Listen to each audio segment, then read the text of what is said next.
Grossesse premier trimestre. Les 3 premiers mois couvrent environ 13 semaines. Durant les 2 premières semaines qui suivent le premier jour des règles, vous n'êtes pas encore enceinte.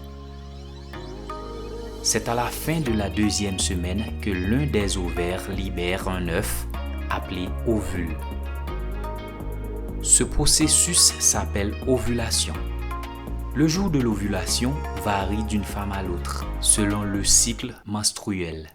Pour la plupart des femmes, c'est le 14e jour suivant le premier jour des règles. C'est au cours de cette période que débute la fécondation, la rencontre entre l'ovule et un spermatozoïde. Le matériel génétique de la future mère et celui du futur père se fusionnent pour déterminer les caractéristiques de l'enfant, comme la couleur de peau, des cheveux, etc.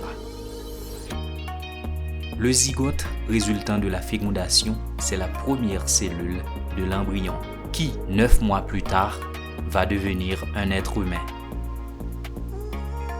Au cours de la 3e semaine, le zygote se divise en de nombreuses cellules et devient le blastocyste.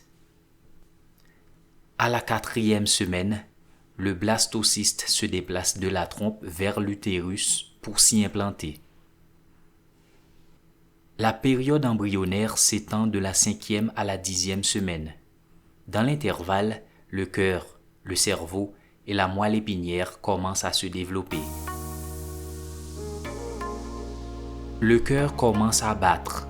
Le placenta, par le biais du cordon ombilical, apporte le nutriment et l'oxygène nécessaires à l'embryon. Les os et les muscles commencent à se développer sous une peau mince et transparente, et l'embryon affiche une apparence humaine.